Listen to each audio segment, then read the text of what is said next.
Good morning. Fine. Hi, Hayden. How are we all? What's the result in the end? We came fourth. It's a bit frustrating, bit annoying. Fell flat at the end. Yeah, you had a bit of a winning streak, 4 and 4, didn't you? 6. We're on the first 6. 6. Yeah.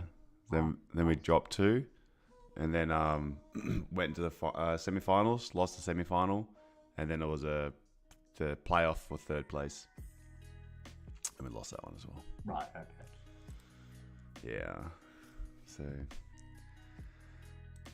Oh well, it was fun. It was a really good week. Great.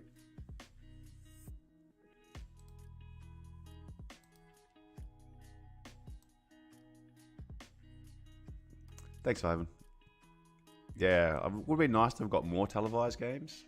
So a few of the ones that were on other pitches I've scored a couple tries that were recorded by spectators that I got sent. But then there were a few that went unrecorded. So would have loved to have had it more footage.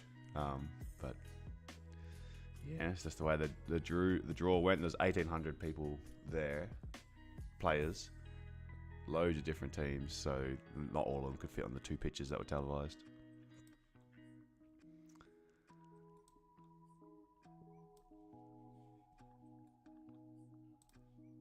Alrighty, so let's just get all set up here. Since I left, it basically just fell. I just got in late, mate. Hey Rob. I just got in late. How did you finish up? Came 4th. Awesome. Well done. Thank you. Shows us where we need to improve. We just stopped scoring tries by the end of it, so we just couldn't. If we conceded some points, we just couldn't get those points back. But it was good. It was an excellent experience. Excellent. Well done. Alrighty, so we have 10 minutes before the open. Basically, this is when I was away, and maybe I was the one that was propping up the stock market for the German 40, because it's just died ever since. No, not really. But yeah, gosh, dropped. After made a new all-time. I've got to fix a new all-time high up here now, don't we? Got a 16.528 is the new. No, 1631.4. Gosh. Wonder how long is it going to be before we see that again. 16.531.4 is a new high. Oh.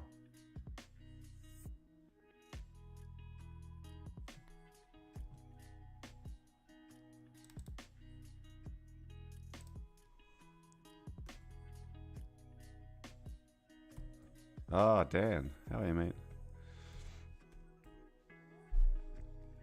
Thanks, Glenn.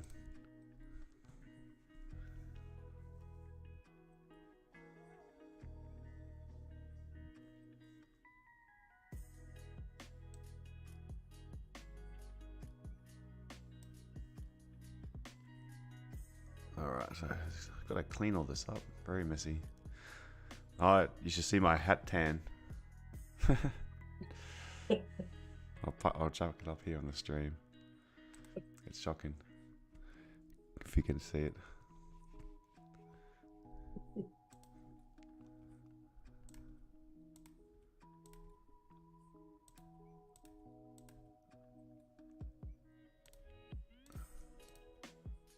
All this analysis got to be repeated. Delete all of this.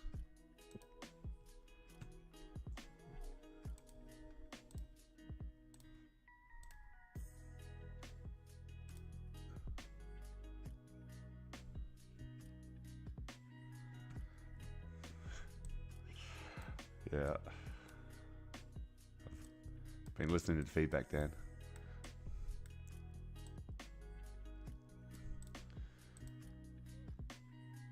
What do we think? What do we think? It's going up or down? it's done nothing during the session, the Asian sessions, just gone sideways. We've got New York high, New York low. Got a little Euro high, taking out the Asian high. Yeah, that's what I need next. I need the neon sign in the background, don't I? Very clean traffic down. Yeah, that's what I'm thinking, but I feel like we've had such a heavy week of selling that are we just gonna open and then just drop? We're at these monthly levels which held like a pro. So I think there's so much liquidity left behind to the upside. We've still got space for another 130 pips to the downside. Underneath, yeah, Friday's daily low. We've got this triple wicks area. This is definitely going to be a point of interest for me on the daily.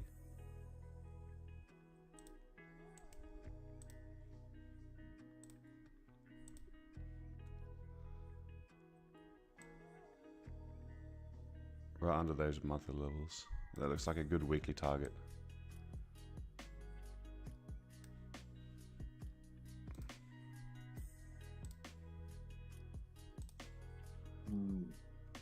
There's a falling dolphin here. No bottom wick on the daily candle, so definitely got some downside some stage today. So can we do a buy to sell? We've got another triple wick here.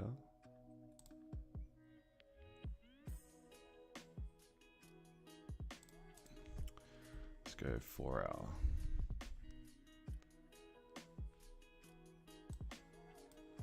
Morning, Sarah. Morning, Maron.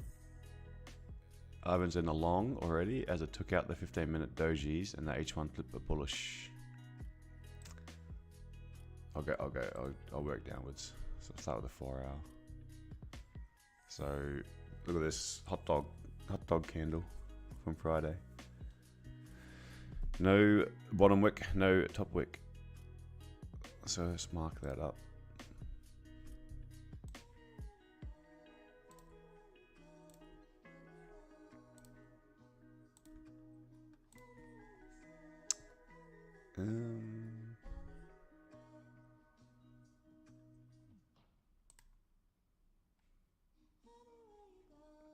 Went and checked out the place we finally settled yesterday. Yesterday when I got back. They said it was cleaned, not cleaned. Now I've got to go clean it.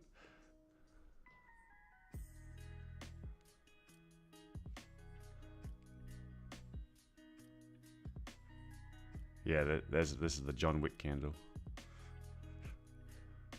This one's John.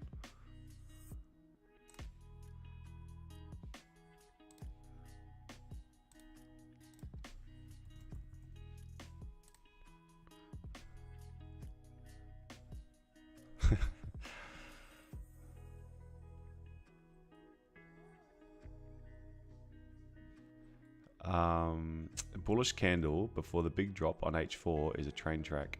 Okay. Bullish candle before the big drop. You mean this one here? The one I'm pointing at? 1500 on Friday, 3 o'clock on Friday. No, it doesn't have any wick on it. This one has a wick on it. Oh, H4, sorry. This one here. Yeah, okay, it's got a little wick on this one, on this feed. I don't trust that data feed though, as we know. The other one.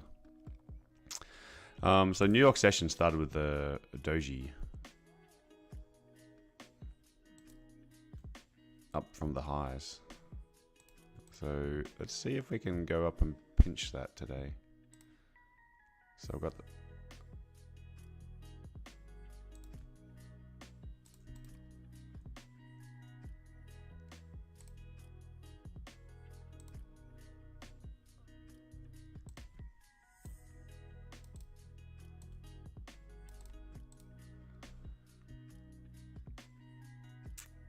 So we've already had a reaction from this zone. So little liquidity grab. Not fairly nice strong candle, but closing the side of the wick. Then we had a little push down, broke this low, closed lower than this indeed, came back up, gave a retest, fell again, and then that's where we stopped. Now Asian session recovered somewhat, but we moved about 44 pips in Asian session. Euro session only really just beginning. We're about this is the Frankfurt open candle. Not very much volatility. At 40 pips. Took the high. It's going to close lower, but it's closing inside of this wick as well. So I would sells make sense. Just whether I think we can do a sell from here before. Is that going to be a sell that lasts a while? And I think I'm going to avoid the open and just let it do it. If it just drops, then it's a trade I've missed. If it drops, it might bounce off of here, and then we might see it rally. And I'd like to see, yeah, and then we can start to push. I don't think it's going to be a big move today. So maybe to something like this. But this here, I don't really want to see it take its time to push down and then bounce. The longs might work out. It's about 140 pips up to about here. 130 pips, so that's a good move. I'd actually prefer this area. This one here. I prefer this to be like a spike down. That's what I'd prefer. Because if it's a spike down, then it can just be sucking in sellers and then pushing up, and then the true move can be later on to fill that wick. So that's what I'd actually really like to see. So let's just see what's going to happen. There's definitely more downside, because we really haven't had any downside today. I'm afraid there is no more trade for me for the foreseeable future, as I do.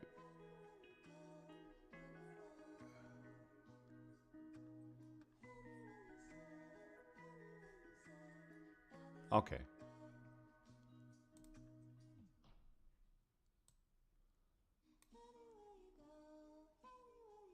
Frank has already tested the 50% of Asia.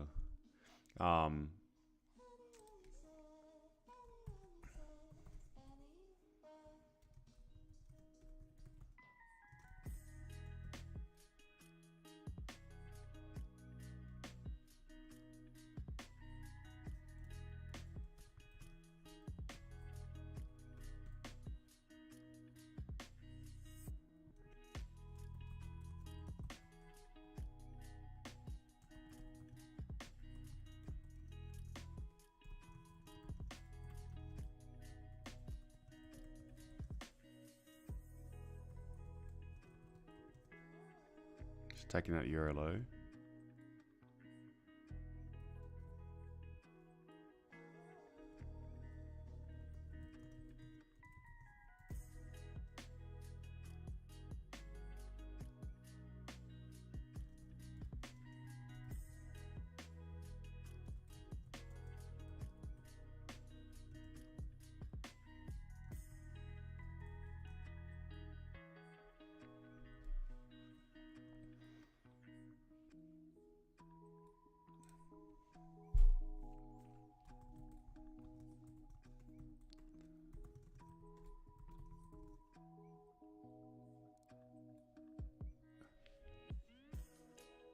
Is this your long day, Dan? You at work already? You starting later?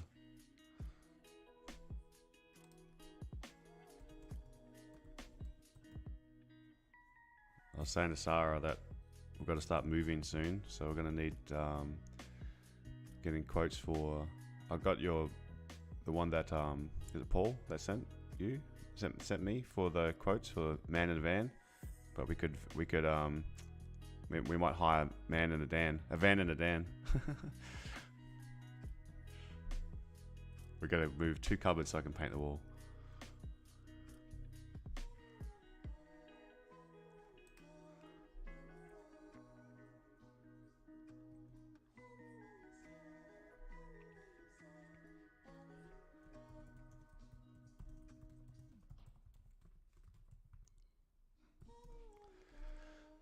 Okay, so here's the I'll finish off this analysis. So we've got clean candles all the way up. 1932's got to be the buy move. This here has really broken the high. Nice strong candle, maybe a little bit of a negation candle. See what this opening 30 minutes is going to do. We've got more dojis to the left that got taken out. Here's that down move. I don't trust this candle because it's an Asian session. Very, very low volume session.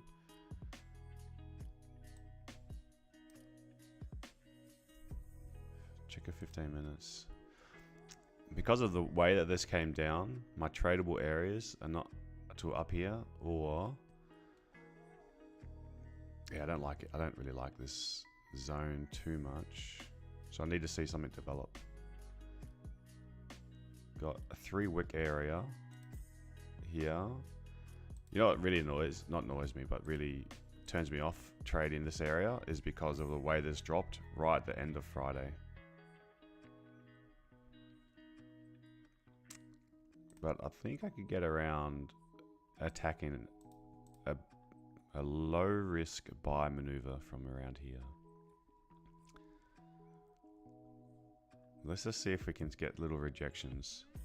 I'll look to target 140 pips, counter trend to the weekly candle.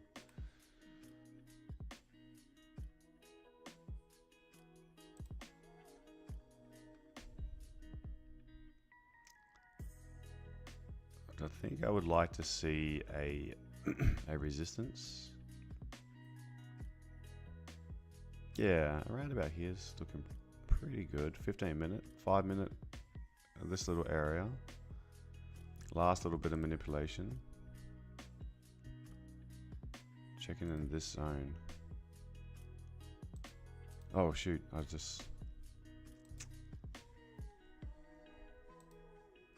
that might be it. I think I just missed it.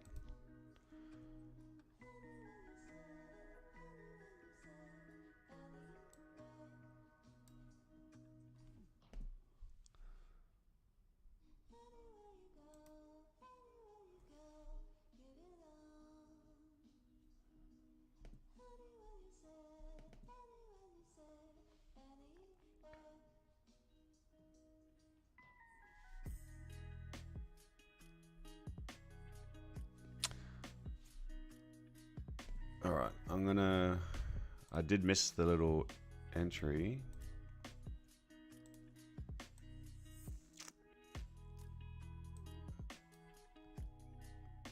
I should have entered. If it comes back down again, I will give this a wide stop loss. I'll look to something like this.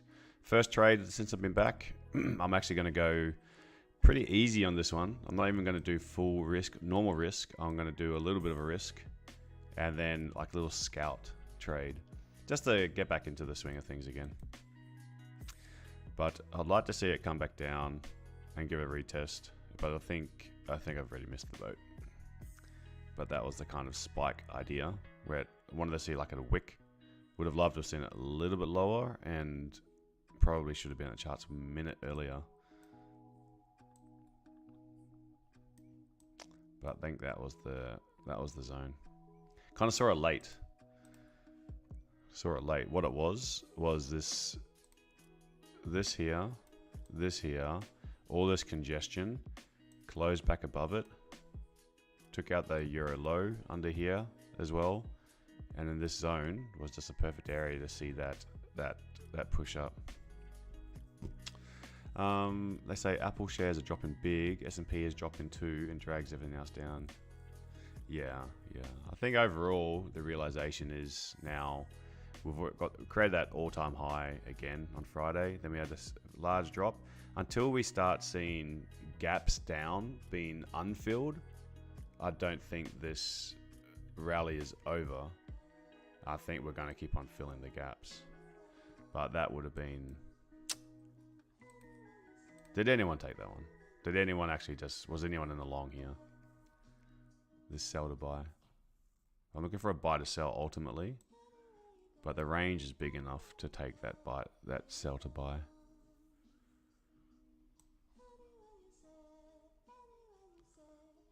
Yeah, I almost even wanted to just jump in when it was still around here. But then by that stage, now the risk is... Yeah.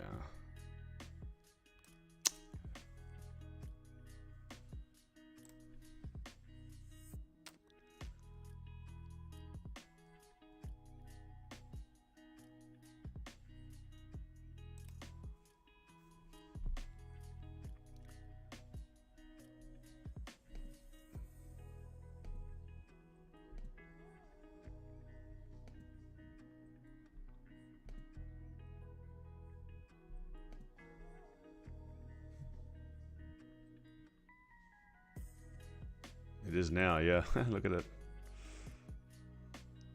So I meant by spike down to go up. That's what you want to see. You don't want to see it take its time, drift down. If it's like closing below here, it's not a good sign. You want to see a spike, like a wick.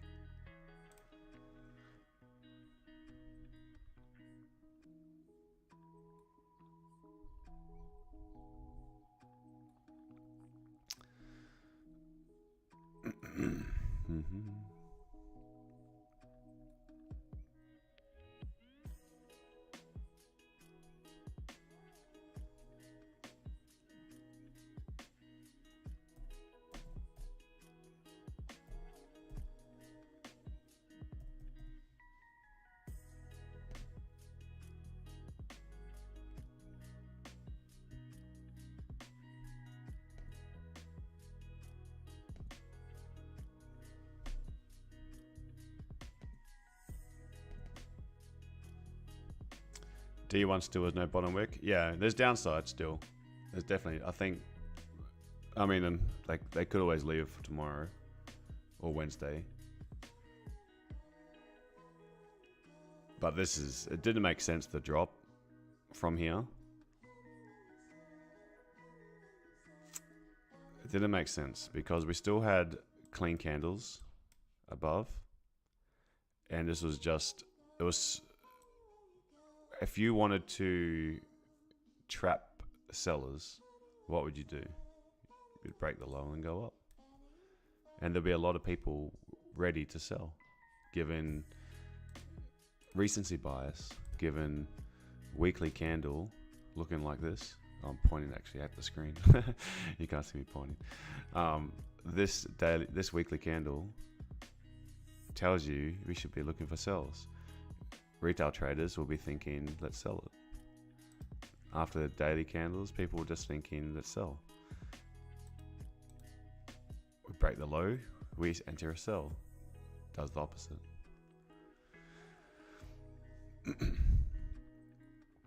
Last 3 days last week, it just opened and went straight down. Yeah. A lot of interest rate news last week, wasn't there? Bank of England dragging it down.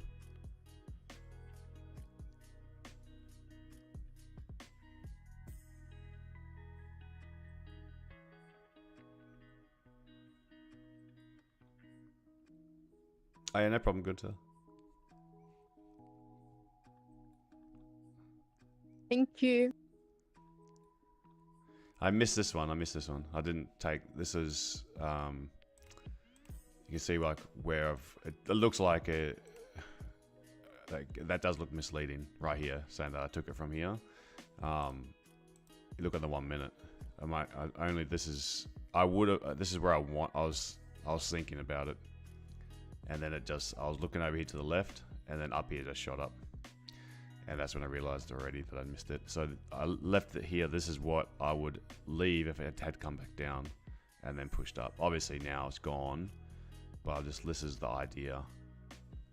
So I'm not in anything. I'll move this to the side.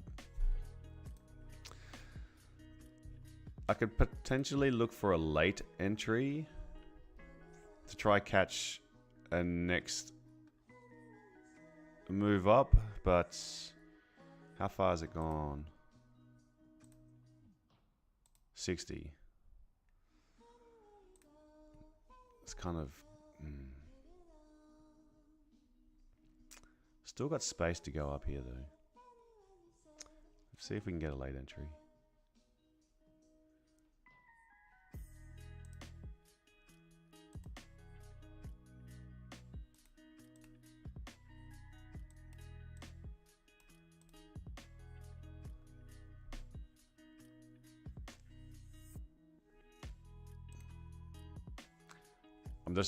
I'm not putting any trade on. I'm just measuring stuff right now.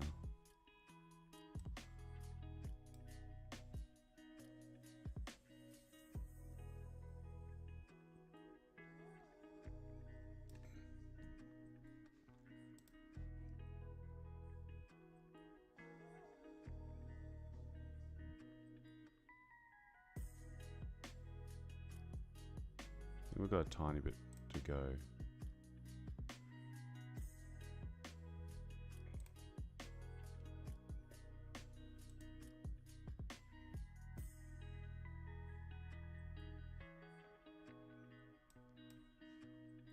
All right.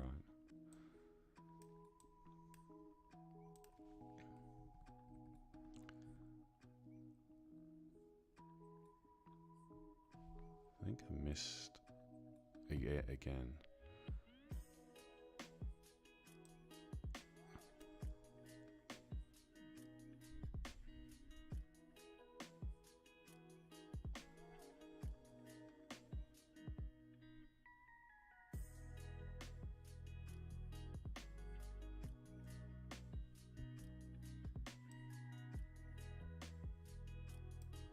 I'm gonna try something like this.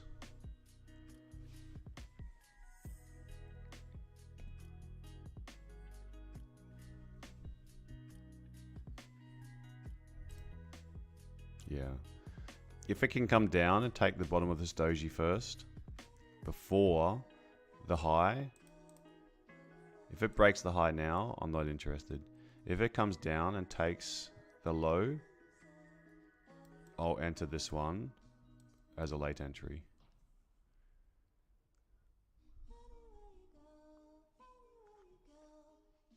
Anticipating that this pathway that I'd put on here, that it's just doing this bit. I've just made the pathway, when I was drawing it out, a little bit too high, but I'm expecting some sort of correction. I'm thinking that maybe that could be the area it does a little correction to push up. But if it takes the high of that doji, I'm not interested. On the 15 minute, it'll look like a 15-minute wick fill. Okay. See how we've got a little gap up here as well between these two candles. So let's just see, can we come down, no wick candle. See how it's sort of balancing on this rectangle that I drew, which was the top of this candle. And these two, that's the little rejection, little sell maneuver, closed above it, kind of gave back the real retest. Now let's see if it can do, because sometimes it doesn't often do this. Like I know it did this here, but often it can go down, down, and then up. So this would be a late entry. Just do a low risk on this one. Monday mornings. Hey Jake. Yeah, I know. I was just saying that my hat tan's terrible. Getting sunburn in Ireland. All right.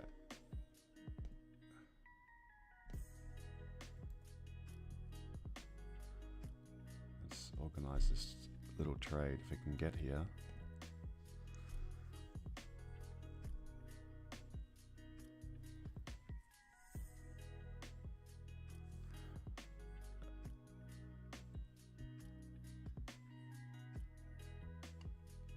Glenn, you got the buy, demo only.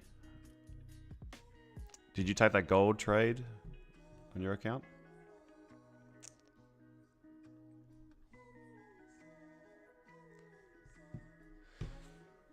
Yeah, buddy, the gold was in one. Good. And the German was in demo. I think I missed this bloody entry as well. See how it just sort of sat on top of here. If this takes, if it extends the London high, then it's over.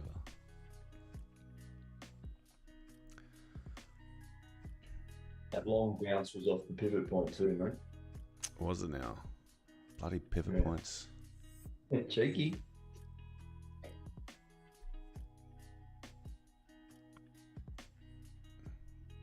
Yeah, it was right at it, wasn't it?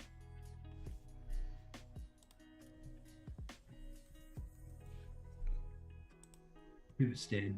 Yeah.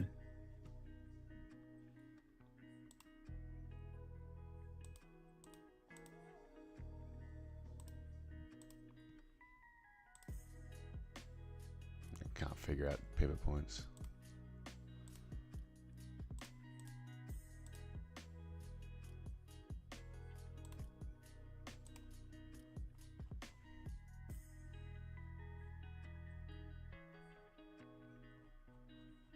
What, you mean resistance or R? They put that little yellow line you've got there. Down here? Yeah. Oh, I thought you were talking about up here. No. The initial move. Yeah, I shouldn't have been fluffing around. I should have entered when I was drawing to explain, to talk about it, rather than just executing. I thought I had more time.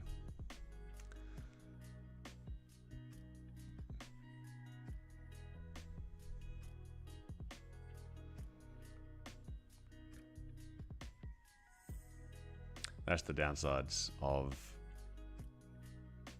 kind of like, I'm not gonna, it's good to explain my idea, to have it here, but it does slow. Oh yeah, this trade's done. It didn't come back again. But do you see what I mean by late entry?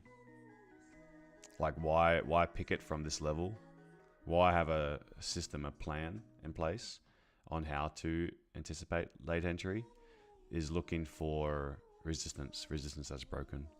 This is a resistance that's created the resistance. So this is your resistance. Turns to support.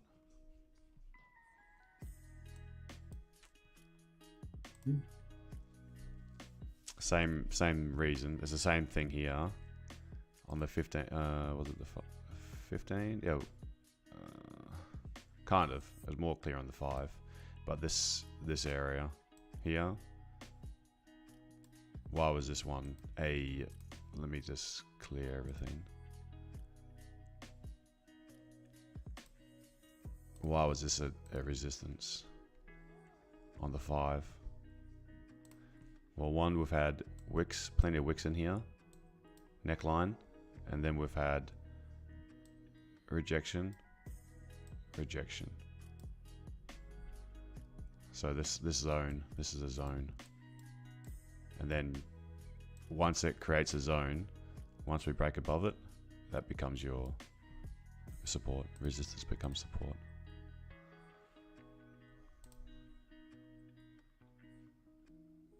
Okay, then get to the open here, and then boom.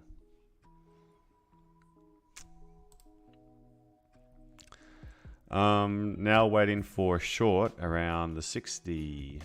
Hey Vassal, how are you, mate? The 15,960. Yeah, 15,960 to 15,980. That's kind of was my target to be then shorting from. See, that would have been an easy one. This is, and see, notice how my late entries often aren't my full targets either.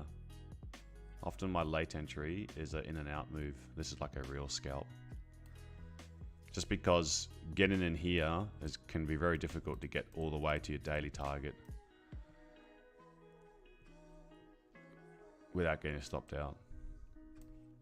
Because of market, we would like it to move like this, like it draws in the books.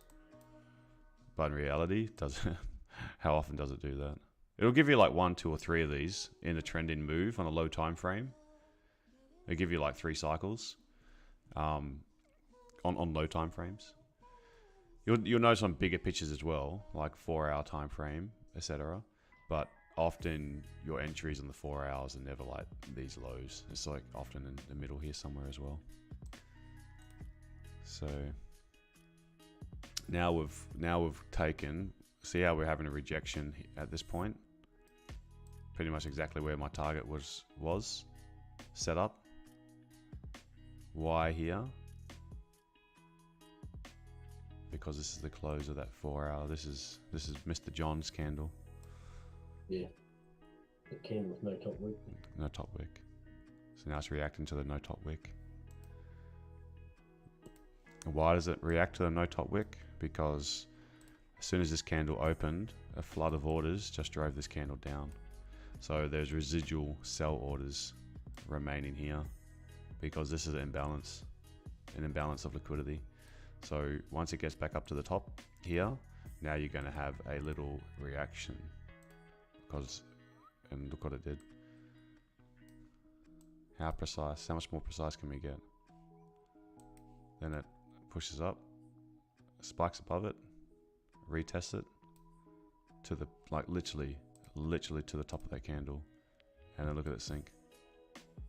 So this idea now is done because the idea was that we hadn't closed that imbalance, and at the 5 minute we had left this little doji low here, so that makes sense to sort of retrace. So I'm not as confident on 15-minute wick fills after this candle. Like if however this candle's going to close in 5 minutes, that'll be the 30-minute candle closing. Well, looking at the 30-minute, I'm still a bit confident that we can do a 30-minute wick fill, but it's definitely not as, like this would have been an A+ setup. A+ setup was here, and then a scale-in opportunity. That was an A+ scale-in opportunity when you've got a clear resistance to the left-hand side, a clear break above, and you haven't. Okay, let me just write this down for you. That might be easier. Example of an A+ setup for longs.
That's an A+ setup.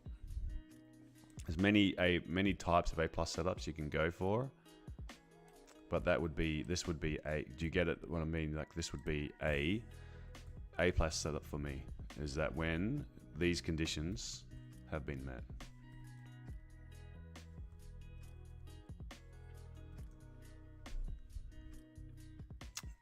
Then the scale-in is the exact same thing.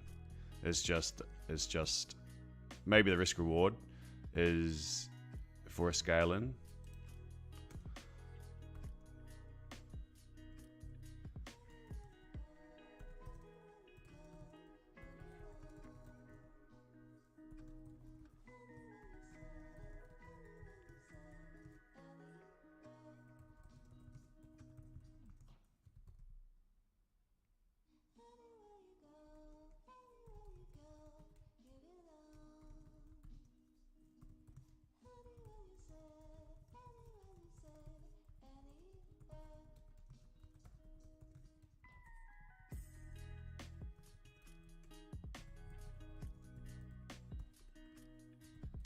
make sense?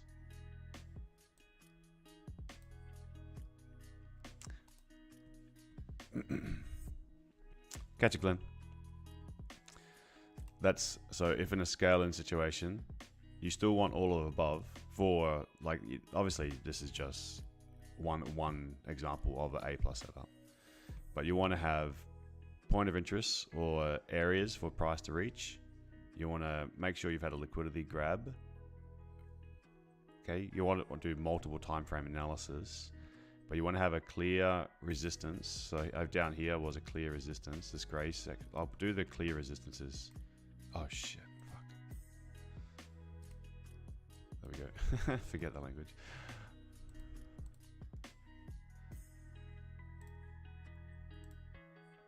Okay, so these are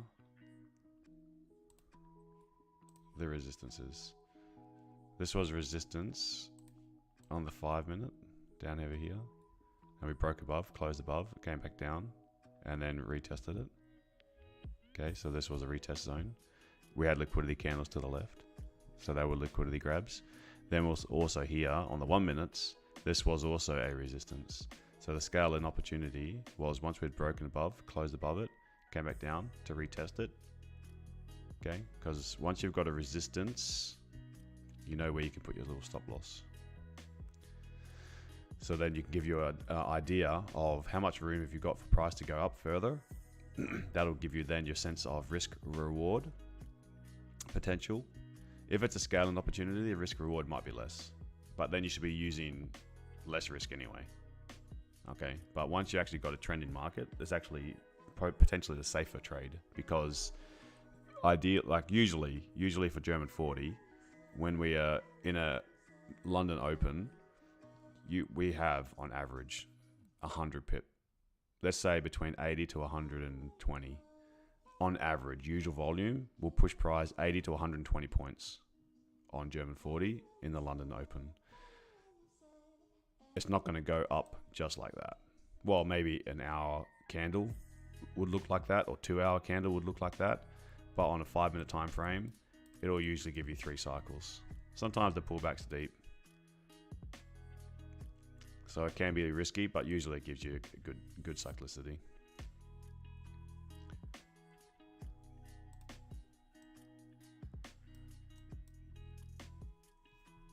Like I wouldn't be trying to scale into this thing up here, for example.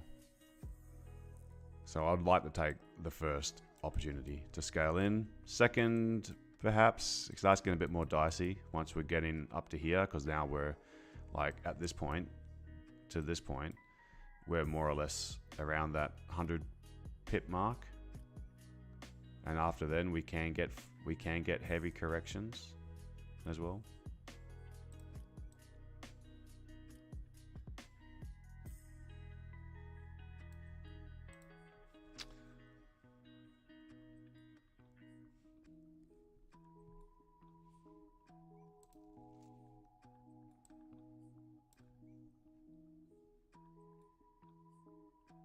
Hey Dave. Yes, yeah, it's on YouTube.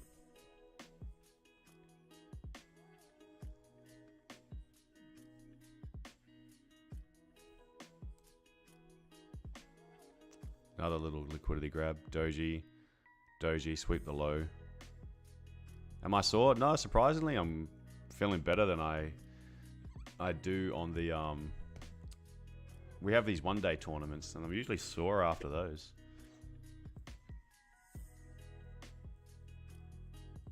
We had 12 games in 1, 2, 3, 4, 5 in 6 days. One game trial games against Hong Kong, and another trial game against New Zealand, and then we had 3 games, 3 games, 2 games, 2 games. But we actually did a proper cool down after each game. Had a warm up. We had these compression leggings, had physios there. So it was actually I was basically injured for the last 4 months from all the training and games and stuff like that. So I went in thinking I was not going to be anywhere near fit enough to get through it. And I thought I had plenty of bandages on my calves because I kept on tearing them. But they got through. They got through, and they were actually, yeah, felt good. I was looking forward to the game tonight, the social game, but got new parent meeting till 7 o'clock, so I'm going to miss the game, unfortunately. Responsibility is back again. Oh shoot! Look at this bad boy go. So 15-minute wick fill, 30-minute wick fill. Oh, there we go. Damn it. Oh well. There was a 1 minute HCS where it Yeah. where it retested Yeah. twice, Yeah. which I just missed. Didn't see that. It annoyed me because it took out the doji high before coming back. Yeah. As I didn't want to take it off of the imbalance candle coming back down.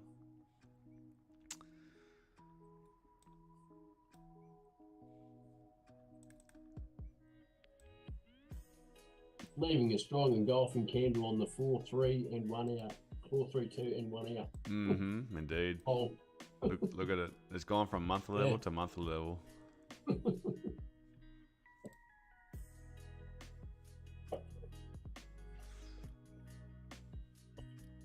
What a move. Never disappoints. Well, it does. German has disappointed me before, but I love it. It's such a good instrument to trade. Good spread as well if you're with LTT. Yeah. Can't say that about many pairs or exactly. Yeah. Exactly. But I can't argue with their German spread. Their gold spread used to be better. That got worse about a year ago. Certainly on my account.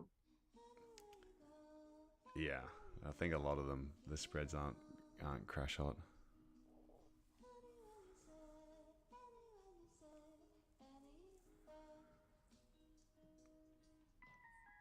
See how like it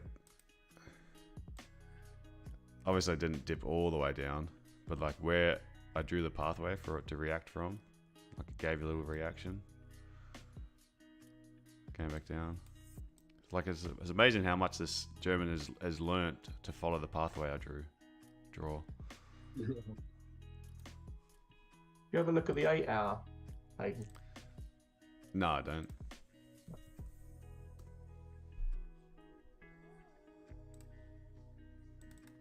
But all the time frames are they all have the same pattern. Just it's a compression of time, isn't it? Yeah. That's amazing how you can go to, like, if I say what time frame is this, no one would be able to tell me that this is an 8 hour chart.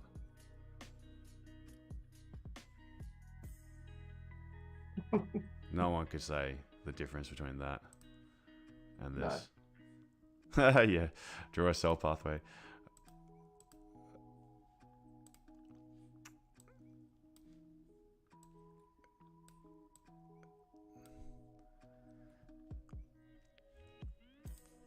Yeah. See, the thing is like, I understand the open. After the open volume, it becomes more unclear into how the candle's going to move.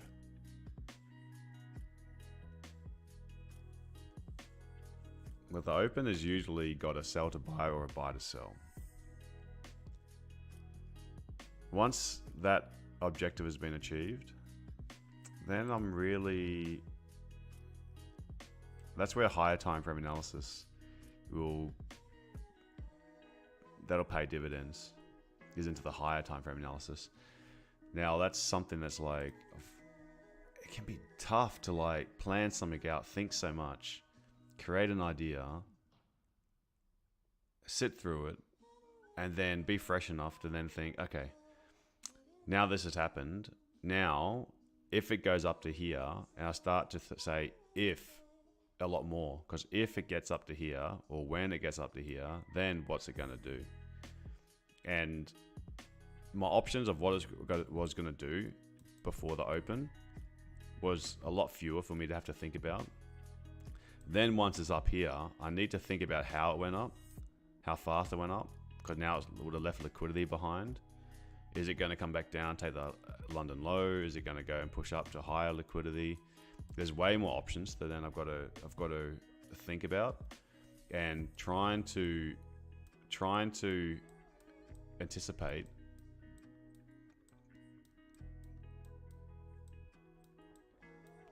all these future options of what price can do. There's many more scenarios you've got to then identify.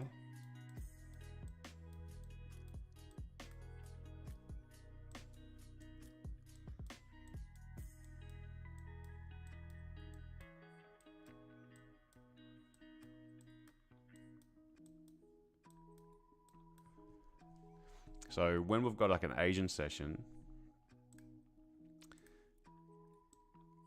when we've got an Asian session, and then we've had a Euro open, to me then the London session is going to have one of two options to go through. I've just got to pick which one is going to go and wait for the price action. Then once it gets to a point and it's moved 150 pips, now it's got two options. And that's going to lead to two more options, and then two more options. And trying to like identify for, say, where we're going to be at New York session, maybe this is the New York session. Because then like this is the Asian session. Asian session's here. We'll go Asian's here. UK's here. Sorry, I'll go London Open. London Open's here. Then we've got the, say like 2 hours after London Open, where we get more volume. And then we get into late London Open. Then we get into pre-NY. And then we get into NY Open. Then we get into NYSE Open. Then we get into London Close. Okay, so then all these new batches of volume coming into the market is going to lead to two different scenarios. And eventually it becomes really fatiguing for me to say, like, to accurately predict each step here to be able to identify where we're going to be at the end of the day. Very, very difficult. Very, way too difficult for me. It's easier to assume what's happened with Asian, pick the London Open. That's the one I'm focused on where I set my trading plan. Then once we've had a few, like, for me to then try predict which one I'm going to go with afterwards, what I need to do then is it's easier for me to actually just observe the chart and sort of see where price has gone, and then start to see like which is your trading plan based around. If your trading plan is based around New York Open, don't try predict where price is going to go during London Open, because you're going to have to think about so many scenarios where you should just wait, but then like fit your whole trading plan around just observing and specializing in what does New York Open do for equities based on where price is, and look at the pathway where price is already before then you start making your plan. You know what I mean? That's why it's so hard to project the future, because like there's too many more scenarios. That's why I won't do analysis the night before. Higher time frames can eliminate some of these as well. We can just say like, well, I don't really care about all these little micro moves in pre-NY, late London Open, 2 hours after London Open, the London Open, the Euro Open, the Asian. I don't really care about those. because if I'm looking at, say, like a 4-hour chart, I don't have to see the micro moves on the day, but then your trading opportunities are far more limited as well, because you've got fewer zones to trade from, and you've got to wait a lot longer for price to get to those areas that you want to trade from. And that would suit some people like a glove, trading less and holding trades for longer.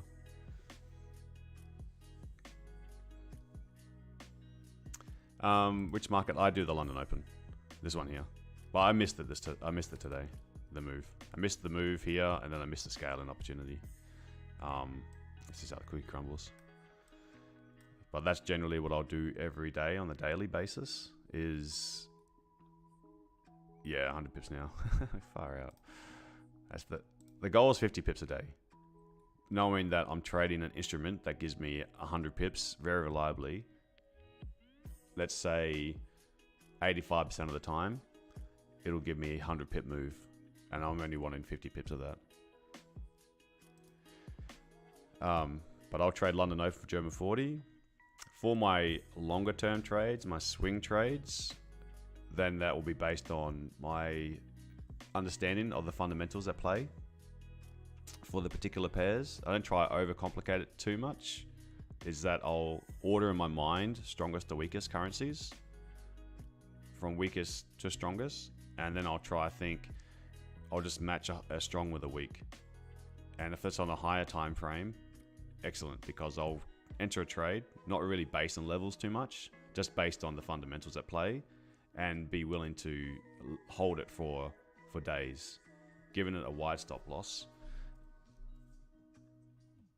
and happy to scale into those ones on doing the exact same things, just far slower. So, and I don't want to try to do too many of those at one time. So the one thing I've been really focused on recently in the last couple months is pound Aussie. Pound Aussie's been a very easy one for this. You know, we can see we're in a very clear uptrend for basically this whole year. So this is one that I've been able to just take 100, 200 pips easily on multiple positions, constantly scaling out, constantly re-entering every time we make a pullback until the fundamentals shift, which takes time, a lot longer than like time. When I say it takes time, as in it takes months for the trend to change. So any pullbacks is just opportunities to keep on buying, knowing that once you've had a liquidity grab or a pullback, you can take hundreds of pips out of the market. So that would be the trades on the sideline. In the mornings, I'll just trade London Open. In afternoons, I'll trade gold.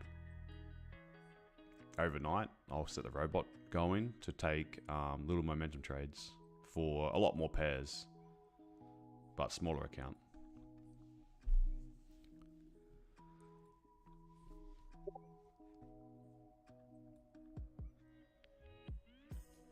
Well, it's hit its objective, that 100 pips. So, congrats to those that took it.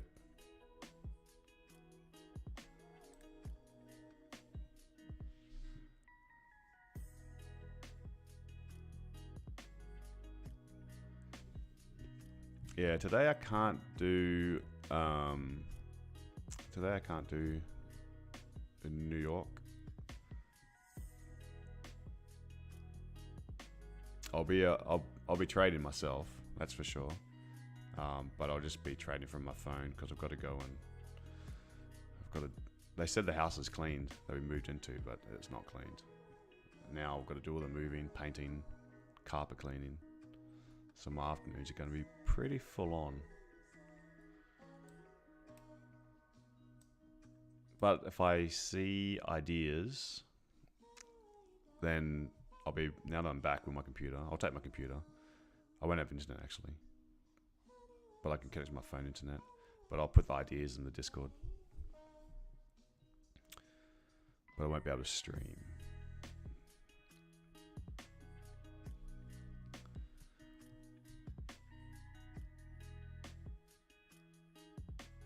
I'm gonna keep streaming though until after 9. That's a given. Because maybe we can, because we have had that move up, maybe we can get this, maybe we can get like a short counter trend trade here. So if it can push up without much of a pullback, I think there's a sell opportunity, a short-term scalp against my overall bias for the day, because we sort of achieved the daily target almost already. So I'm going to try catch that late, 2 hours after London Open ish kind of trade, because once we push up we can often get a 50% correction, but I need caffeine for that, so I'm going to grab a coffee. All right, so let me just put a little sign up here.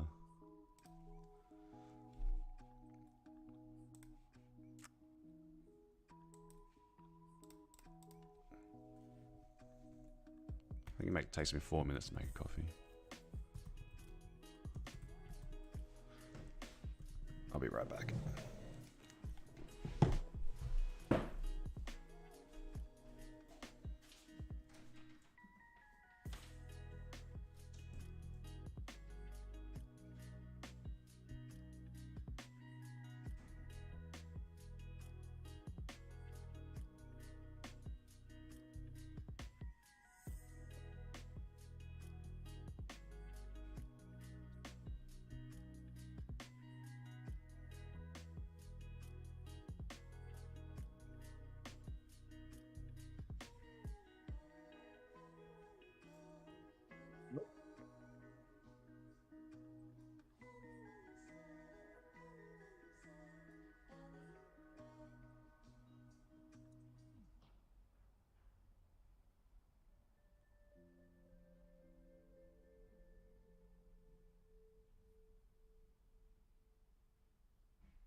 Mm.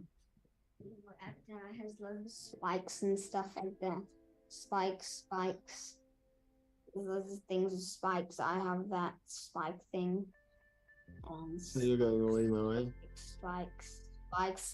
You're going emo. No, it's just like those spikes and weird masks and stuff. Uh-huh.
How I get on? How long was I? 4 minutes or more?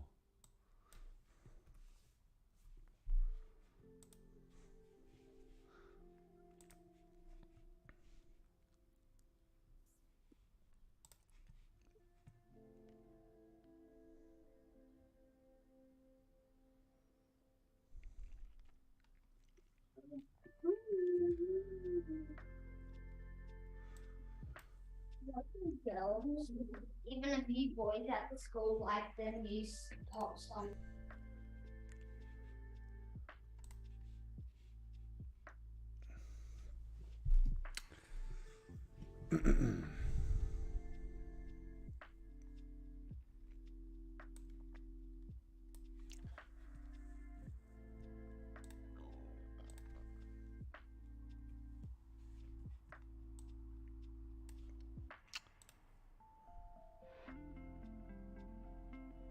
So now on the lookout to see if we can get some other move.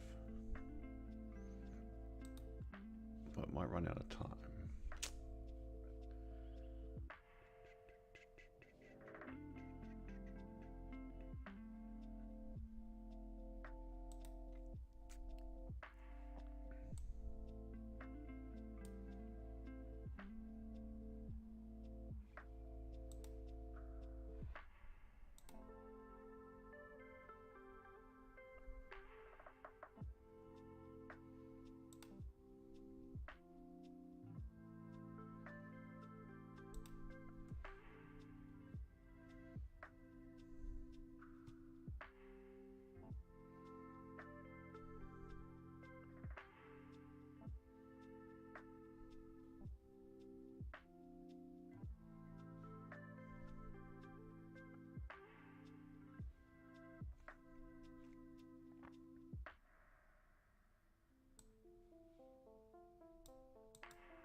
This is my idea for a sell for late London Open. I need to see confirmation first. That's what I'm meaning by when it gets difficult to say that's going to do this, because I need to then, if I just set a pending order here, I could get easily smashed. So for me to actually confirm that this is a sell idea, I need to see a confirmation first here. So I need to see this, and then if this happens, then I can look for something like this. But if this doesn't happen, then there's no trade here. But then also you're going to say, well, what is it I'm looking for here? It could be a multiple type of candle formations here, and it could be like, if it's like a little doji here, it makes it tricky for me to want to take it as well. I need to see some sort of bearish or some sign that sellers are stepping in here at that point. What that's going to look like, that's where it's experience. You know, it could be a break of a swing, it could be an engulfing candle, it could be a long wick, it can be 2 rejection wicks. I just basically want to see wicks being left behind and supports being broken again, for me to say that this is the turning point, this is where sellers are stepping in. So I can't confidently say I'm going to look for a sell here until I see what's happened. And that's why I don't want to post a idea and say look for sells from this area. But I will say look for sells from this area, but don't just sell from this area. So what I would do personally is I would set a alert close to that area, so that once prices break in that area, then I can actually jump onto the chart and I can have a look and say, from my experience, does this look like sellers are stepping in, or is this just a trap? But I would say a lot of people would be looking for sells from this area right now, and it could just be the idea could be right, as in you're looking for sells from this zone because prices move so far, but you might get stung a couple times before you actually get the move, or you might be biting off too much and trying to like enter here, and then just for risk reward purposes, stop loss might be here, and then your target, well, I want to make sure it's a 3-to-1, so I'm going to put my target here, without actually saying, why am I putting my target here? What is there a logical reason that your target's here? Why don't you, maybe this is your safer target, but then your risk reward is shit, so you can't trade that.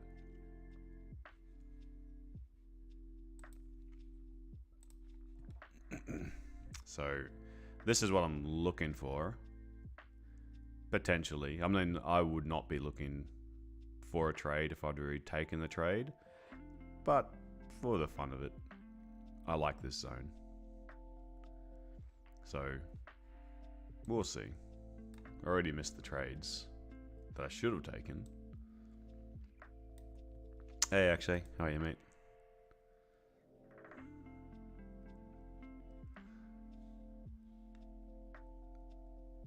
Hello. So you took morning. So this is another scaling. This is the third potential opportunity for the scaling, or second.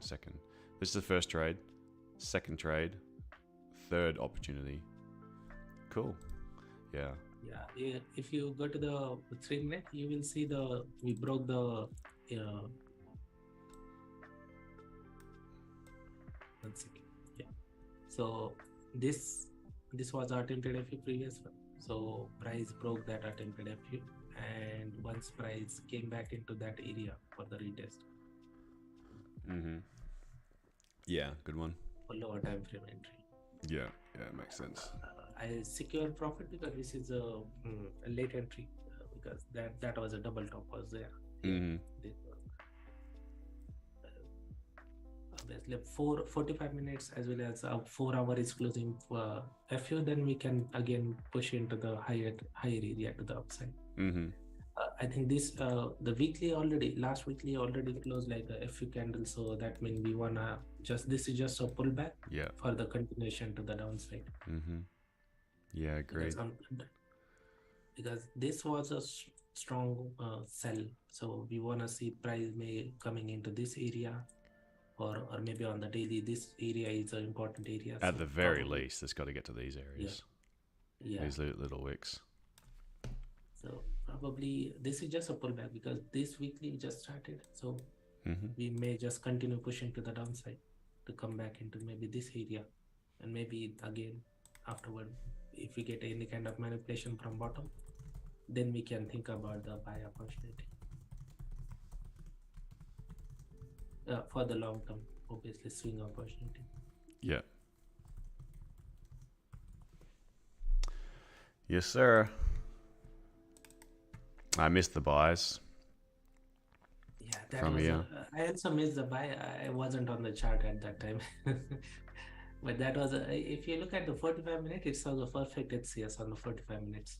Yeah, I was trying to explain what I was looking for, and my eyes were over to the left, and I was like, this is the buy right now, and I looked back to the right, and then the move was it was already up to like this happened very quickly in that 1 minute candle. I'm like, bugger.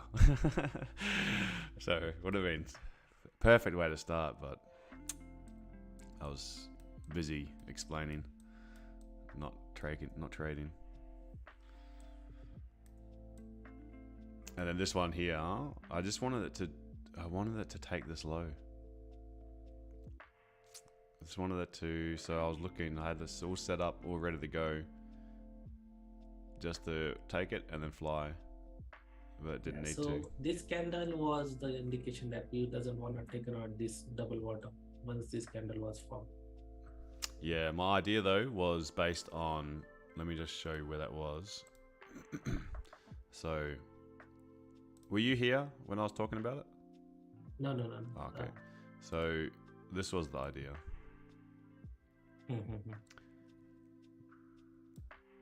It was more or less like this. That was the idea. But the idea was on the 5 minute was just to take out that doji low and then push up. So I canned the idea once it took out the doji high. I didn't want it to do that, because then it could because this is clean candles. So the idea was after this candle, in this 5 minute candle or the next one, that the bottom wick takes out that one and then goes up. But as soon as it took the high, that was where I just canned that idea. Then it came back down obviously, but it had already hit one of my first point of interest. So I wasn't sure if it was going to then, I couldn't anticipate that this candle would happen. But then once it did happen,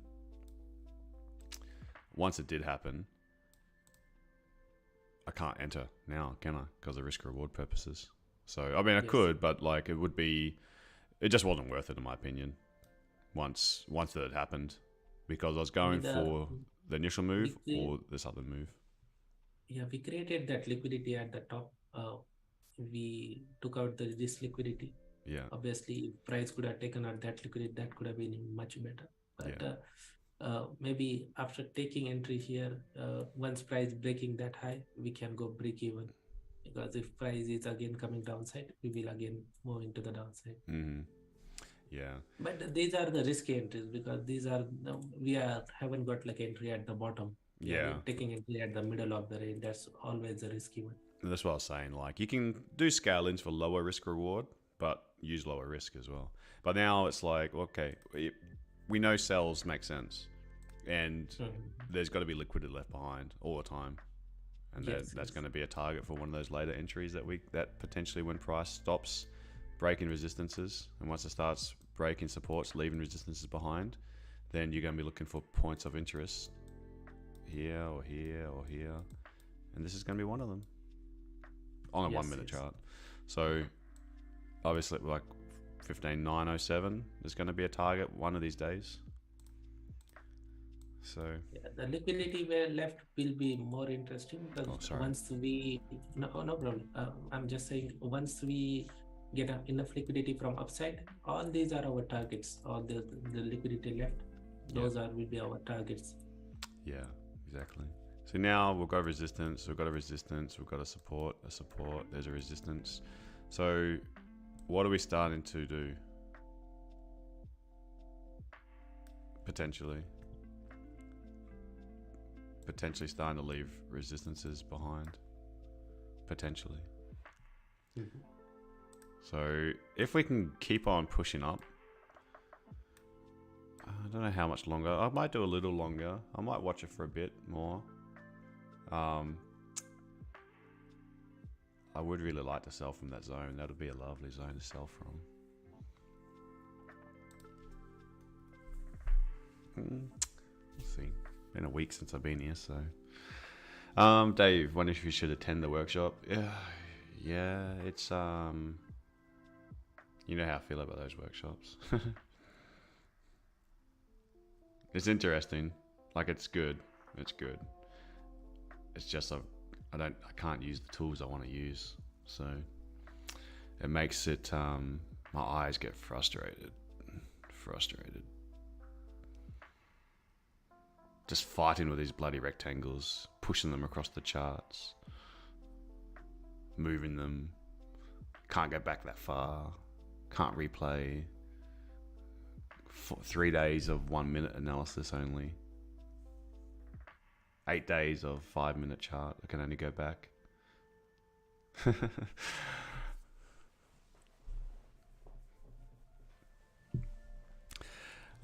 Still selling from the top in the 1 minute. I'm looking at it. The problem is I need to see things. I need to see a whole bunch of if scenarios play out before I can then confidently say to sell from. But my first idea for the sell would be it's got to be in that region.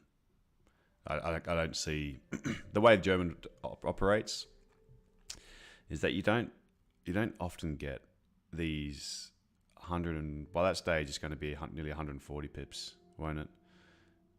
From bottom to top for this open, and a lot of the time you get a good 50% correction of that.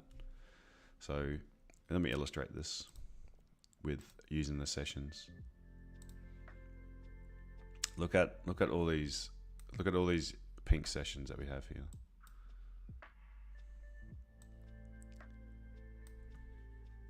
Okay. So casting your eyes to the pinkies.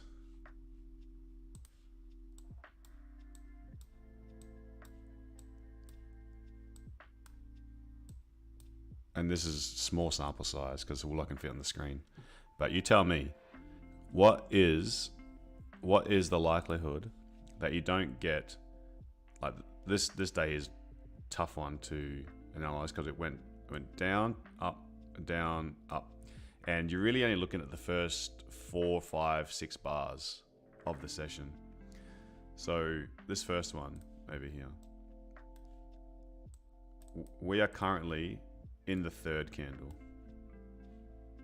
1, 2, 3 candles. So 1.5 hours in, and it's gone down, up, and then down again.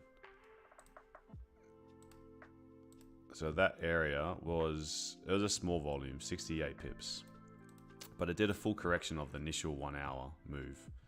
This one here went straight up for a while, made the new all-time high. This was on Monday last week, and then we had a good 50%.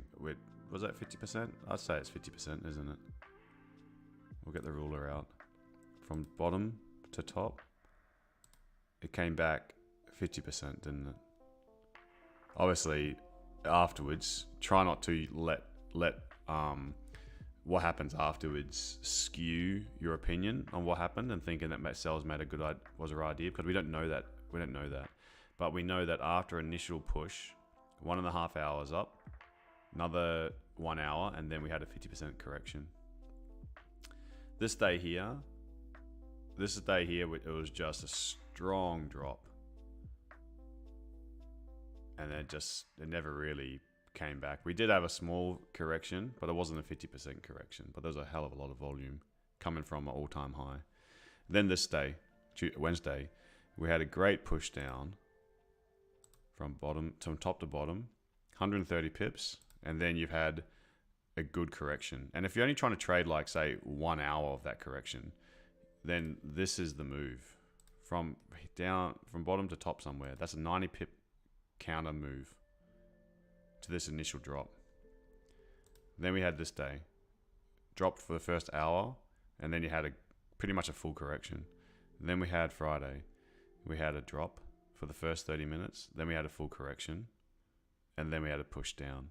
So we haven't had any correction yet, but we know every single one of these days, except for this one really. But we've had coming from all-time highs, a little bit dicey. So let's increase the sample size. Okay, we did have a rough week. We ranged, went up, nearly full correction, went down, full correction, pushed down for the first 30, another 30 minutes, then another 30 minutes.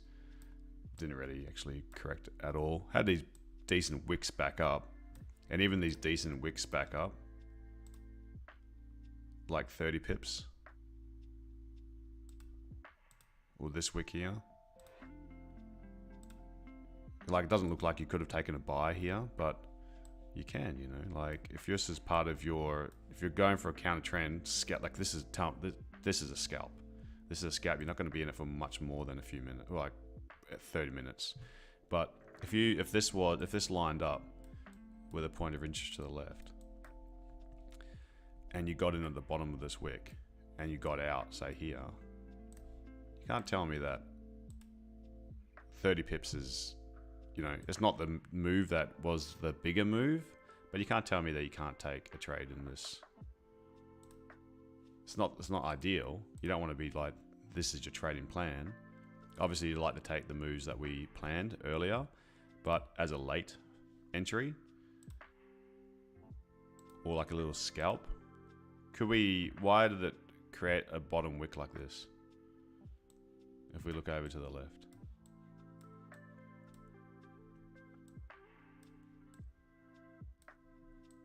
I'm sure we can find some reason, some point of interest.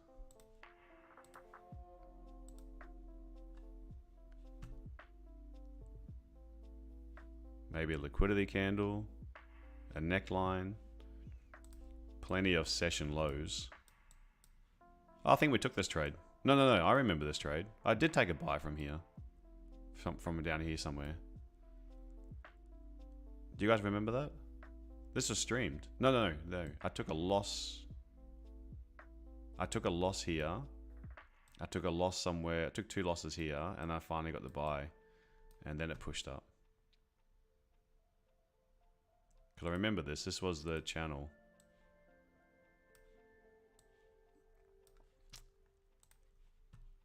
No, that was a 4-hour channel. This is a 1 hour one. Maybe it's the same one, isn't it? It's part of the same one. Yeah, but still price pushed to the downside. Yeah, I took the buy from down here.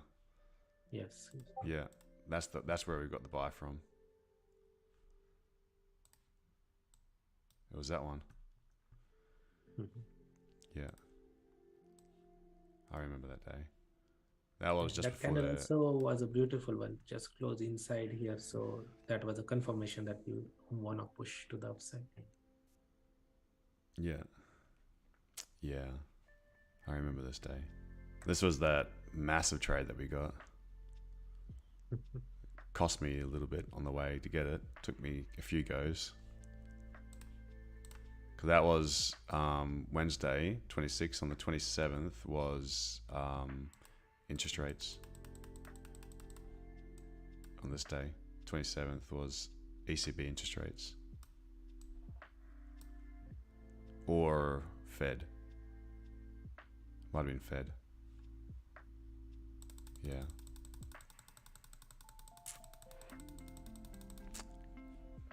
It's funny how you remember the charts when you look back. You remember the day that what you were doing that day by watching the chart patterns. Anyway, the reason I was saying that is that you can still plan 30 pip trades on a pair that gives you that double-sided volatility.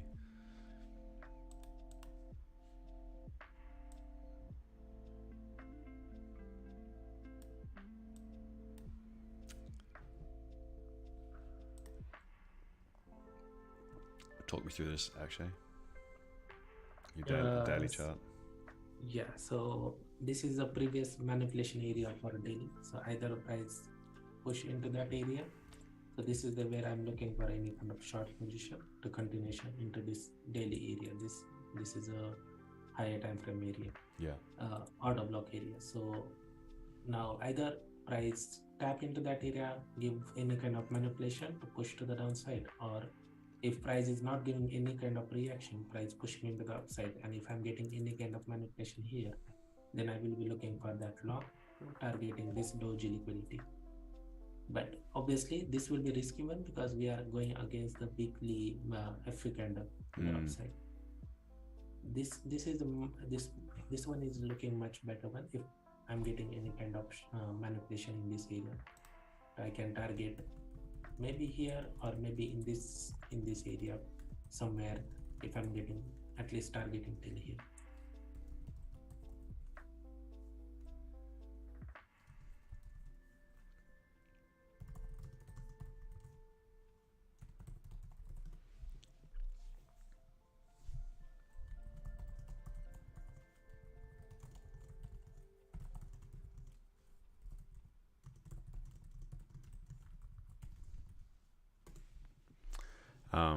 Good one.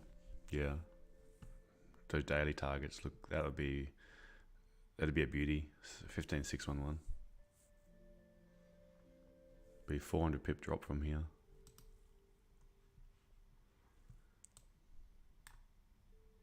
I wonder if this is just a little bit like it's already moved 100 pips. I wonder if it's going to get up here.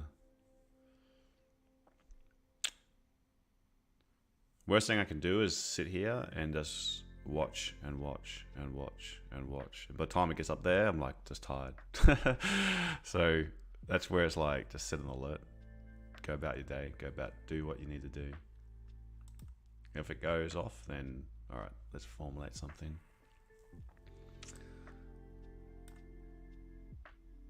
I guess it's gonna have to break your where you got in before it can move upwards.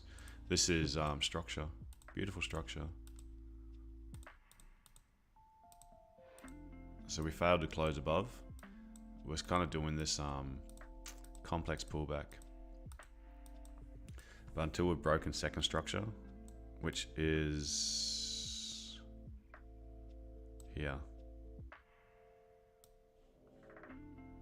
then there's not going to be any sustained long, like this is the most dangerous place to take a sell from that you can pick.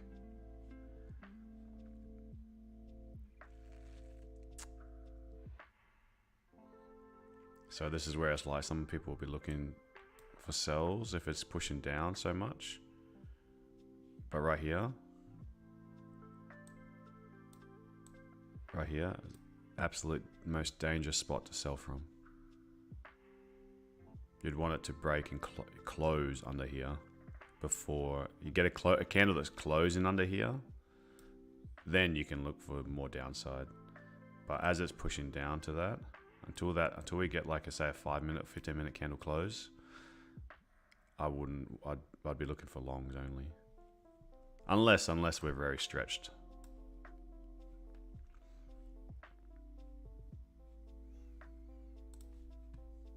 If you go to the hourly, so last hourly was a strong FU candle. Now the thing is, until price breaking, because this is the HCS was here. Sorry, I'll just center it for you. Yeah, okay. This was HCS, previous HCS. Price is still respecting. If this hourly candle is again closing FU or attempted FU, we can still push to the downside because we are negating the previous candle. Then we can simply start moving to the upside. Unless price is breaking this thing, we can still say that we can come back into this area to again push to the upside, but we are creating multiple HCS from upper side, so we may just push to the downside if this hourly candle is closing somewhere here or here, because we are negating the previous hourly candle, and higher time frame is telling us that we want to push to the downside. Because HCS, one HCS, second HCS, third HCS, if this closing bearish, then not single FU candle cannot just go against all this HCS. So if price this closing bearish somewhere here or here, then next hourly we will again going into the downside. Yeah, just because we get it all the time. That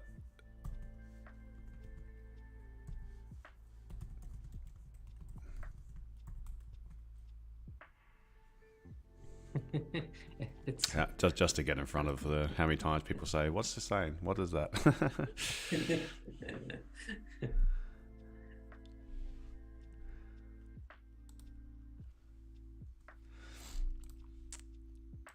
But I don't want to take ownership of HCS. Otherwise, we get all the trolls and that.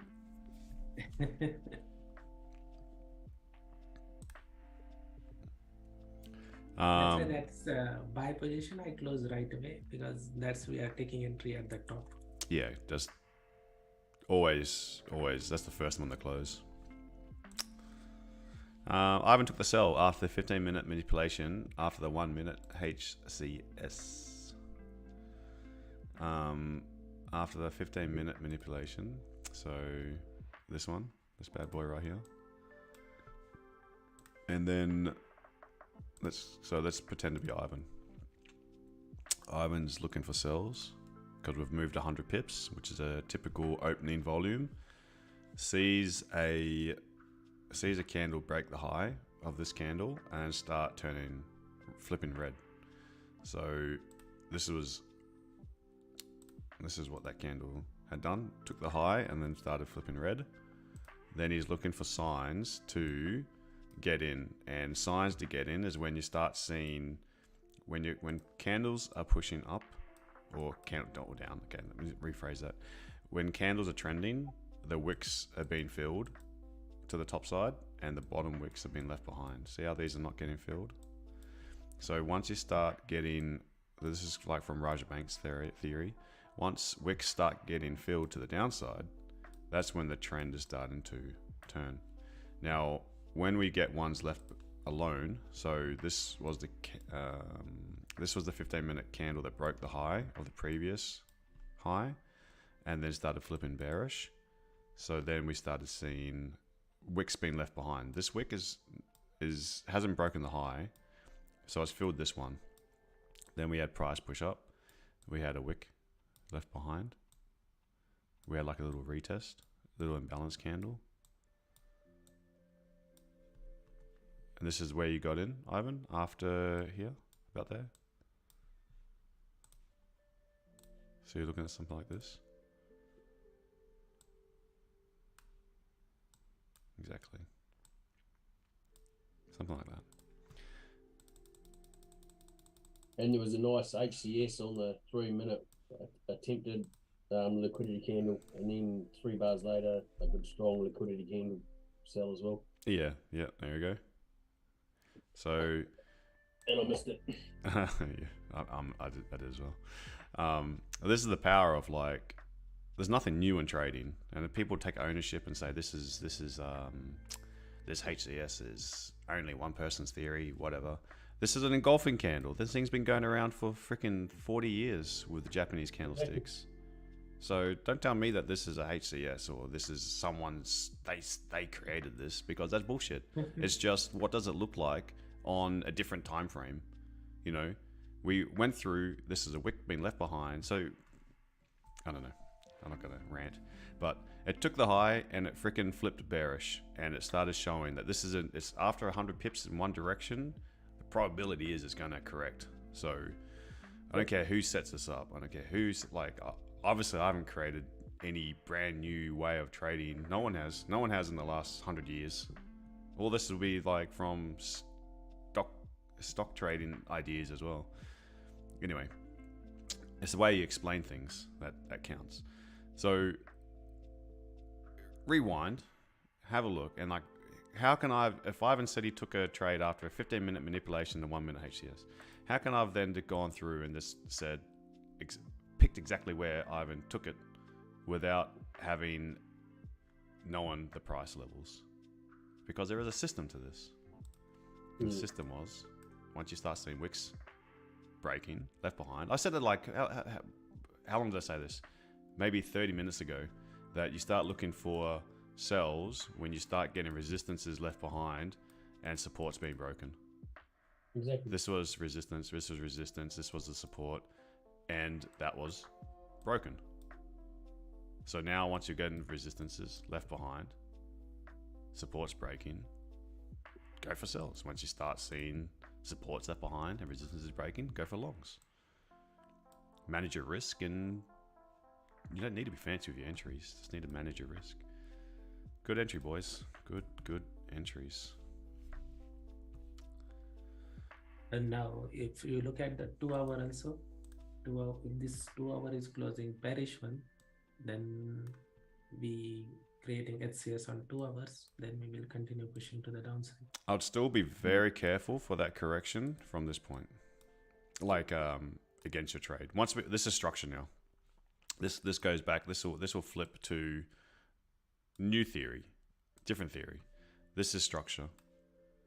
What happens when we close inside? We'll go to the bottom. Yeah. Once we get to the bottom, it's not going to be the easiest move to just fall down without having some sort of correction. So if your entry is, say, if you've scaled in and your entries are like anywhere in these little black lines, then it might not be able to, you might not be able to hold that without at least, depends where your stop loss is, but you might not be able to hold that without coming back to entry. Cool, Todd. Yeah, that's it. Catch you tomorrow. So what do I got tomorrow? I've got a normal day tomorrow. It's just Wednesday on my way. I've got the workshop on, so that will be a New York session, won't be a London session.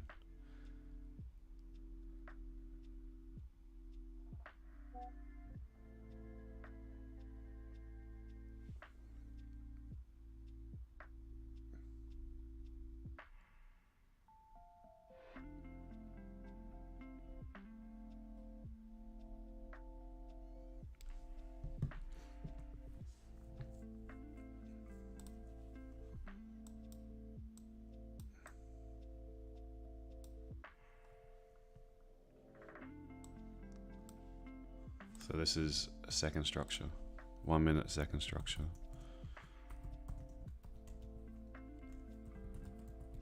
Trading is an accumulation of ideas. It's like an onion. You've got to develop layer.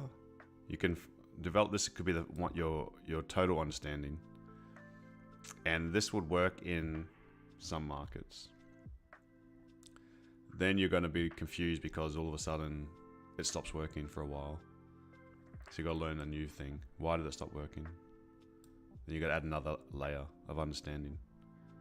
Then you've got to add another layer, and another layer, and another layer, and another layer to be able to trade in more and more market situations.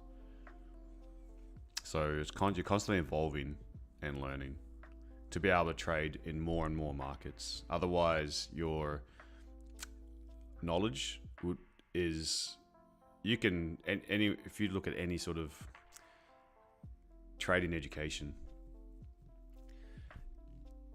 you'll find it works at some point, you know. But then this is my journey. When I started trading, I learned what was working at the time. Very, very quickly it stopped working. And then I just didn't understand. I didn't have the experience to pick up on early enough that markets conditions had changed, whether it's the different quarter and the flows are different, or I was trying to do that all hours of the day and just looking for set patterns. And I had to then learn something more, and I had to learn something more. I had to learn something more. And I would find that I felt in control maybe 2-3 days per month of what was happening in the market. And then the rest of the time, I'd feel confused. I was like, damn, I guess I don't get this. And then as I learned more and more, I was starting to feel more in control than the times that I wasn't in control. And there were still times, many days, like still right now, there will be 2-3 days a month that I'm just like, I got no idea what's going on. Like, it just doesn't make sense to me. So the fundamentals has helped bridge a lot of those gaps. Just having understanding the reason why I'm buying something really, really helps me pick a bias in a direction. But there's still, there's so many factors in the market that you can't constantly just be you can't know everything, can you? But the more layers of knowledge that you can apply and learn and get comfortable with, then you can identify more and more market conditions, and you'll have the confidence to start holding trades longer, but then building more ideas to trade around as well. So I hope that makes sense. Like, it's never just you learn something and you're done. Like, you might learn something and it works for a while and then it stops working, and then maybe 6 months down the track, 1 year down the track, starts working again. You know, you start seeing these patterns. You're like, oh, actually, I remember that was working quite well back a while ago. One of the ones I learnt was bat patterns, so Fibonacci sequences, and it was like, once you see A, B, C, D, and if the moves had retraced 38% and then 61%, then you'd take a sell. And this is why it looks like a bat, because I was drawing like this kind of pattern. Looks like a little Batman.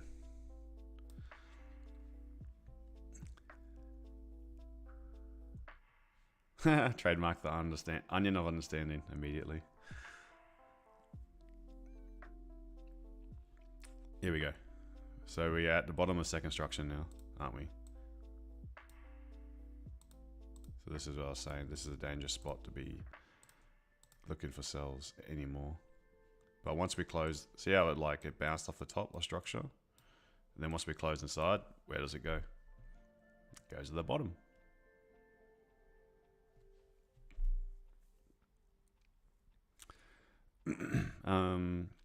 Jake, great to hear that. The more I'm reading and watching, the more confused I'm getting. So being out of depth is good for the growth. Oh yeah. It's the way to learn it though. Like, you can learn something, and it can look confusing, or sound confusing, but maybe it's just the way it's been told without examples. And I think that's why the streams are very important. Is that you need someone to talk you through it and explain it. You can't just say, this is where I took, like, trading in hindsight is to me, it's a waste of time. But the only way to educate someone, as well as looking at doing back tests and things, like when we go back and look at what happened, you can only trade in hindsight, because we can't speed time up in the future. Can't really just say this is what we're going to do and then sit here, because I can't just be here 24 hours, right? So we need to set plans up and review and have a look afterwards. But going and following some person that shows you like a flash car that they purchased and this is where I took a trade, where are you going to learn from that? You don't learn why they did it. You just see the profit line, which can look impressive, but where does it actually, maybe it's motivational, but where does it help you in your learning? Going back and looking at signals, where signals were, you don't walk through the motions of understanding why you would have taken that trade at that time.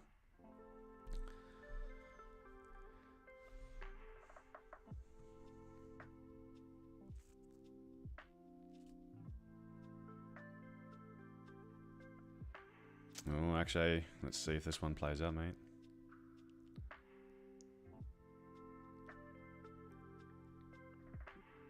Yeah, I already secure around that doji low here, because my entry is late one, so the entry, people who got entry at the top, that they can just let it run, because if the 4 hour or 2 hours or 1 hour is closing in our direction, then we will continue pushing to the downside. Mm-hmm.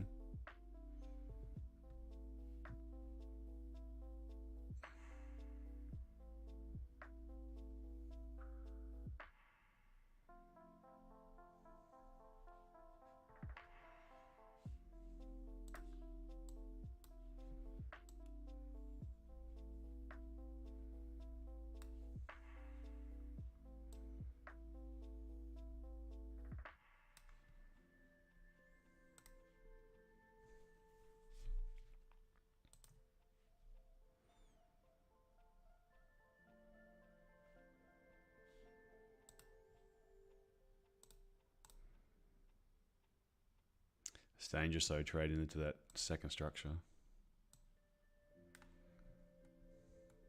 But it's at a nice level. I wish it was a little bit higher to take those sells from. Because it could have been a premium high entry.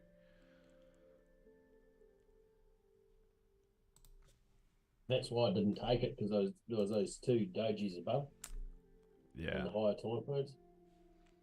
Yeah. I wanted to, like, I wanted to take them and then push down.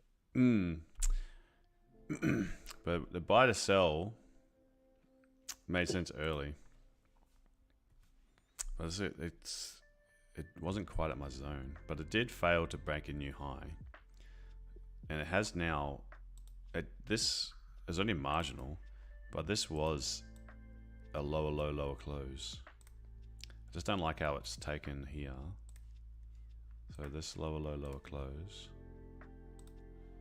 only just, but it still was. But it closed like this is.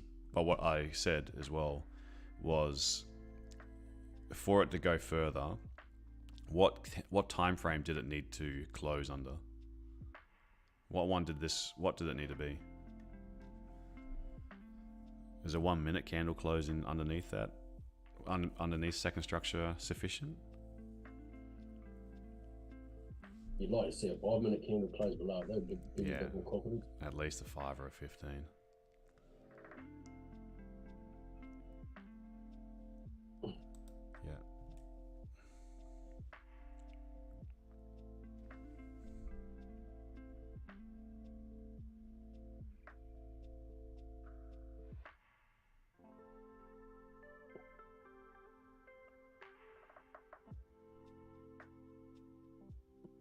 If you shift into the 3 minute again, so we are now pushing into the, so once it's breaking that low, we will continue pushing to the downside. There we go. Yeah, this is a negation thing. Previous candle was just inducing people to look for buys, took out the high, and then now breaking that low, we will continue pushing to the downside.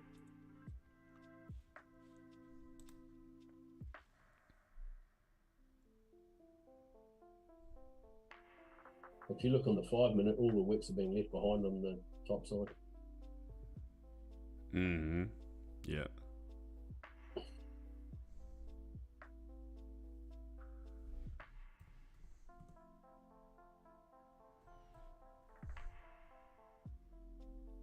Now that 2 hour as well as 1 hour has to close strong somewhere here.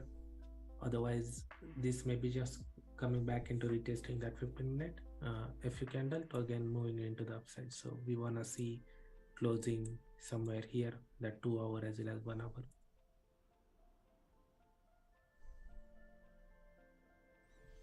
Yeah.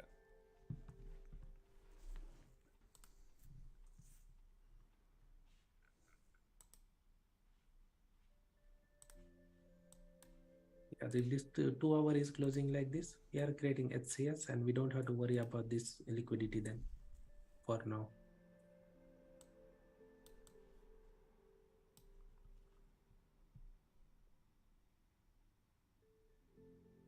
Once price breaking this low and closing somewhere here, then we will again pushing into the downside to that daily area.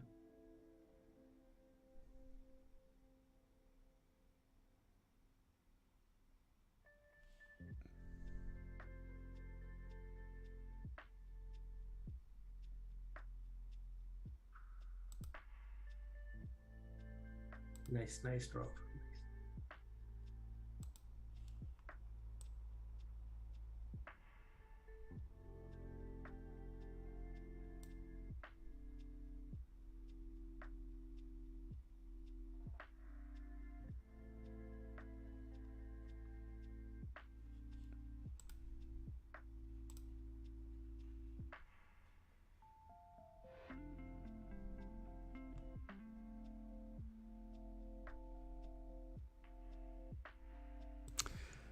Cool. Well, I think I'm going to tap out. That's come up to the 2 hour mark now. So it's good to be back, everyone. I'm not, I don't have any more trips away. Just thank God, you know. Looking forward to have some home time. Well, I've got to move houses, so it's going to be exciting, but I shouldn't disrupt my schedule too much. Alrighty, well, trade safe everyone. I am going to call it there. I will try tune in for some of New York session. If actually, are you gonna host anything or? Yeah. Cool. And today will be much more interesting price action for gold. Yeah, all that. What is the news like? We don't really have anything, do we? NFP is we done and don't have any- dusted. Yeah, we don't have any major news today. Canadian bank holiday.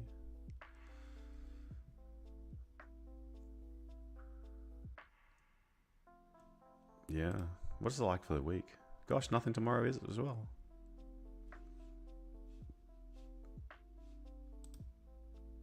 Wednesday, Chinese news, New Zealand news, no US news. Thursday, then we get CPI. So Thursday that'll be the only interesting day we've got. Friday, PPI. PPI always follows CPI. Then the University of Michigan Consumer Sentiment. Cool. Well, I'm looking forward to seeing the CPI reading. They're predicting it to have gone up. This is a dangerous one.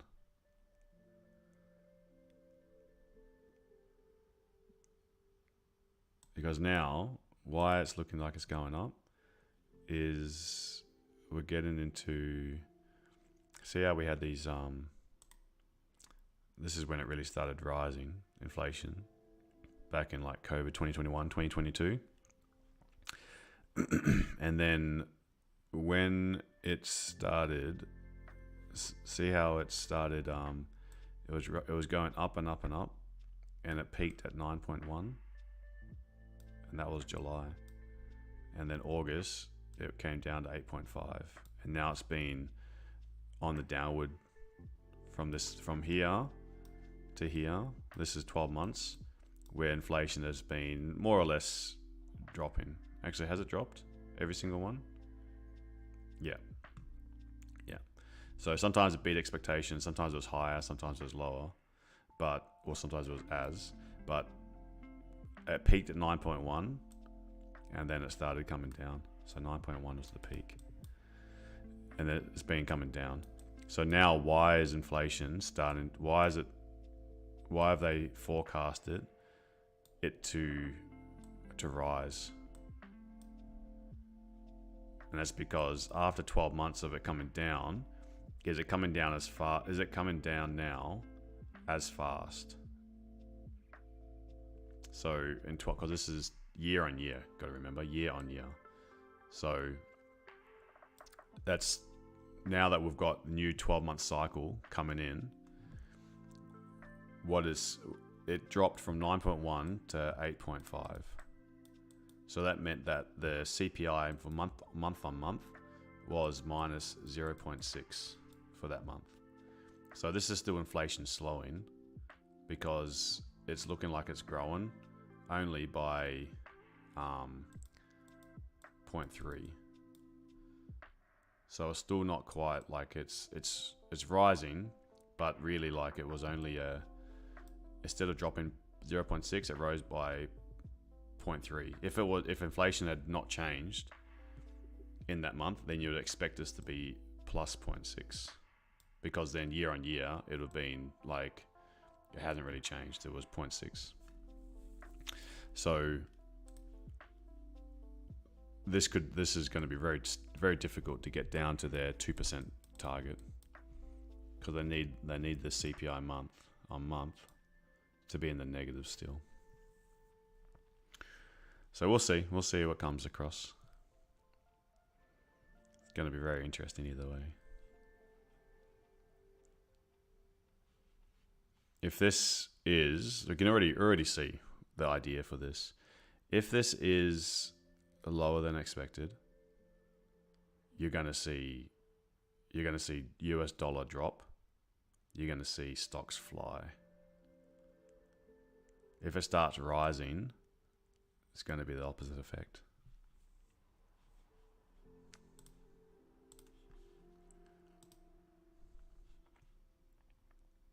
Bloody hell, man. Why couldn't I have got this buys and this buys, scale and buys, and then sells?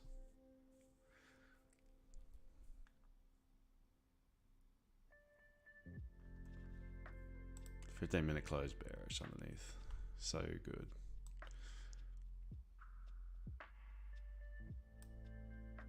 Now, we still have like an hour remain for the 3-hour close candle, but that hourly candle is It's looking hella. really good. Yeah. Yeah. And if you look at the 2 hours as well as 3 hours, everything is just saying sell, sell, sell. Everything was creating a HCS from upside. Just needed to. Why couldn't they push a little bit and then just taking it? Why not give me the sell from there? Oh, cool. Alrighty. Well, that's it. That's it for me. So I will see you guys later. Okay. Thanks very much, Hayden. You're welcome. Good to be back. Take care. Take care, guys. Good trade, Ivan.